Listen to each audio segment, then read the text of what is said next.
જે ઉમેદવારો છે તે પ્રચારમાં નીકળી ગયા છે અને લોકો પાસે મત માંગી રહ્યા છે વિકાસના નામે. પરંતુ અમદાવાદ શહેરના વસ્ત્રાલ વિસ્તારની અંદર જે હું આપણે દ્રશ્યો બતાવવાનો પ્રયાસ કરીશ કે વેદાંત સ્કાય લાઇન નામની સ્કીમ છે, ત્યાં બેનર લાગ્યું છે કે કોઈ પણ રાજકીય પક્ષોએ સોસાયટીમાં પ્રવેશ કરવો નહીં, કારણ કે અહીં કોઈ વિકાસ નથી થયો, તેથી કોઈ લોકોએ મત માંગવા માટે કોઈ રાજકીય પક્ષો અહીં આવવું નહીં, અને તેને લઈને આ પ્રકારના બેનર મારીને પોતાનો વિરોધ અહીં નોંધાવી રહ્યા છે. ચૂંટણી પ્રચારના શ્રી ગણેશ થઈ ગયા છે. રાજકીય પક્ષો લોકો પાસે જઈ રહ્યા છે, મત માંગી રહ્યા છે. આ વિસ્તાર જે છે, વિસ્તારમાં શું સમસ્યા ઘણા પ્રકાર બેનરો મારવા પડી રહ્યા છે? લગભગ અમે 5 વર્ષ અહીંયા રહીએ છીએ. કોર્પોરેશનનું જે ટેક્સ આવે ને અમે બધું ભરીએ છીએ સાહેબ. અમને કોઈ સુવિધા ઓલરેડી નથી મળી રહી. આ આખો કોમન પ્લોટ લગભગ અહીંયા પાણી ભરાય છે. કેટલા વર્ષોથી બધા ઢીચણ સુધી પાણી ભરાય છે. લગભગ એક ફ્લેટની અંદર લગભગ સિઝનની અંદર 150 થી 200 કેસ આવે છે એક ફ્લેટની અંદર, સમજી લો.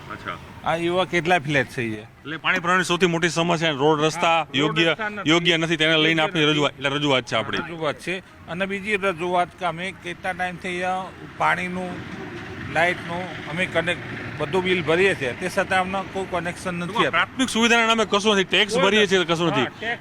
વરસાદી સમયે કેવી સ્થિતિ હોય છે? આપણે પૂછ્યું, વરસાદી સમયે કેવી સ્થિતિ હોય? વરસાદની સમયે અહીંયા ઢીચણ સુધી પાણી ભરાય છે, પછી એનો 2-3 દિવસ સુધી કોઈ નિકાલ થતો નથી. જાતે અહીંયા ગટર લાઇનના ઢાંકણા તોડવા પડે, પાણી કાઢવા માટે અમારે જાતે નિકાલ કરવો પડે. ત્યાં સુધી કોઈ એએમસી કે કોઈ બી પક્ષ અહીંયા આવીને કોઈ જોતું નથી. એટલે રાજકીય પક્ષના વિરોધમાં આ બેનર મારી દીધા છે. એટલે આપણે આજ સુધી તમને કહું, અહીંનો જે કોર્પોરેટ છે ને એનું મોઢું નથી જોયું અમે. અચ્છા, એટલે કોઈ ફેસ જ નથી જોયો. આપણે બીજા પ્રોબ્લેમ વાત કરીએ. તમારી સમસ્યા શું, પ્રશ્ન શું થાય છે અહીંયા? તમારા પ્રશ્નો શું થાય? અહીંયા આવો કાકા, અહીંયા આવો, નજીક આવો.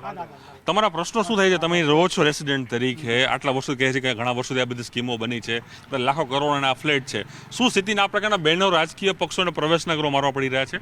છેલ્લા 5 વર્ષથી અમે આ જગ્યા ઉપર રહીએ છીએ, આ સોસાયટી ઉપર રહીએ છીએ. અમને જે બેઝિક પાયાની જે સુવિધા મળવી જોઈએ એનાથી અમે હાલ અત્યાર સુધી વંચિત છીએ. એના માટે અમારે કંટાળીને આ પગલું ભરવું પડ્યું, કારણ કે બહુ ટાઈમથી અમે આ કમ્પ્લેન કરી છે કે તમે રસ્તાનું કામ કરો.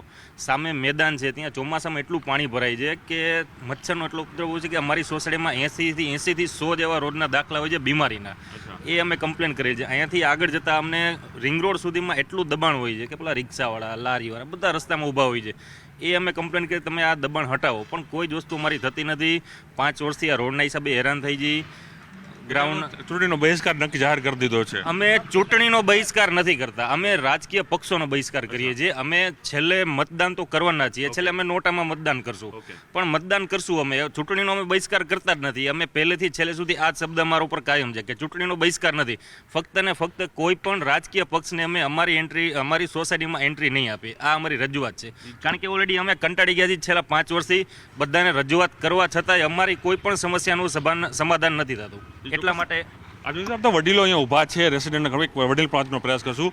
કાકા, કેટલા વર્ષથી અહીં રહો છો અને આટલી એજ છે, તકલીફ પડે છે રસ્તામાં જતી વખતે? તકલીફ પડે છે, રેતી બહુ ઉડે છે ને, રેતી બધા દરેકના શ્વાસમાં નુકસાન કરે, અને પાણી બહુ ભરાય તો અમારે ઉંમર લાયકને જવા આવવામાં બહુ તકલીફ પડી જાય. આ યંગસ્ટર પર તમારે બાઇક લાઈન મેં ઊભી રાખી, તમે બાઇક નહોતું જોતો હતો. શું તકલીફ પડે? અહીંયા પાણી ભરાય ને ત્યારે ખટારણ બધું અહીંયા બ્લોક થઈ જાય, એના કારણે અમારે ફરીને જવું પડે છે. રોડ સારા નથી ને એટલામાં. રોડ સારા નથી. જોઈશું તમામ હું ફરેક બોર્ડ મારીશ કે રાજકીય પક્ષો અહીં પ્રવેશ ન કરવો, એટલા માટે બેનર મારવામાં આવ્યું છે કે આપ જોઈ શકો છો તમામ જે અન્ય લોકો પણ છે.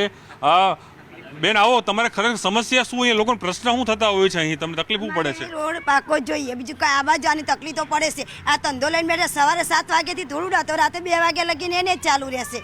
તો અમે 10 વાર કીધું કે અમને રોડ કરાવો, તો રોડ થતો નથી. તો રોડનો પ્રોબ્લેમ તો કરવો પડે ને. જાણે વોટિંગ લેવા આવો તાન કે રોડ કરી દઈશું, અને પછી વોટિંગ પૂરું થાય એટલે રોડ ના થાય તો કરવાનું શું અમારે?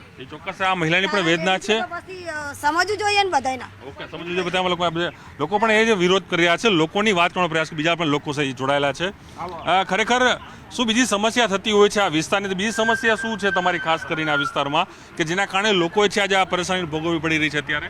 દરેક લેડીઝોને સ્કૂલ જતા વખતે કે છોકરાઓને સ્કૂલ મૂકવા જતા વખતે અહીંયા ઘણી વખત એક્સિડન્ટ થતા અમે અમારી નજરે જોયેલા છે. એટલે આ રોડ રસ્તા જો બની જાય, પાણીની સમસ્યાનો ઉકેલ આવે તો સૌથી સારું છે. ગવર્મેન્ટે આ બાબત ઉપર ધ્યાન આપવું જોઈએ. ટેક્સ તો ભરો છો ને? ટેક્સ તો ટોટલી ટેક્સ ભરીએ છીએ અમે. અમે સેલ્સ ટેક્સ સર્વિસ સ્કૂલમાં જતી વખતે બાળકોને સાયકલ લેડીઝો જતી હોય છે એક્ટિવા લઈને, ત્યારે આ રોડ એટલા ખરાબ હોય છે કે ઘણી વખત છોકરીઓ લેડીઝો બી પડે છે આમાં. આ રોડના લીધે કેટલા બી એક્સિડન્ટ થયા છે.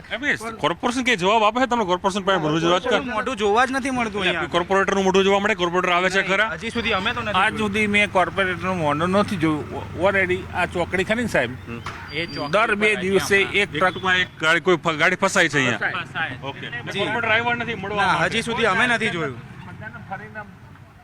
ફરીને જવું. પાછળની બાજુ અમારા પછી બનેલા ફ્લેટનો વિકાસ થઈ રહ્યો છે, ત્યાં રોડ કમ્પ્લીટ છે, તો એટલે અમે ટેક્સ નથી ભરતા અને એ લોકો ટેક્સ ભરે છે, એવું છે. ચોક્કસ આ વિકાસની વાત છે. તમે હું ફરી દ્રશ્યો બતાવીશ. લખેલું છે જે જનતા કહી રહી છે મતનો તો ઉપયોગ કરશું, કદાચ નોટા આપશું, પરંતુ કોઈ રાજકીય પક્ષને અમે અમારા મત નહીં આપીએ. મત આપવો એ અધિકાર છે અને તેનો ઉપયોગ તો કરશે, પરંતુ નોટામાં કરશે.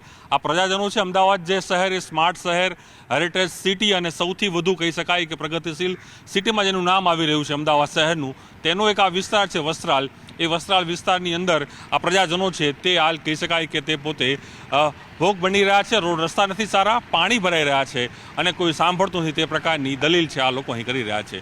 જાણો છે કે આ સમસ્યાનો હલ ક્યારે અહીં થાય છે.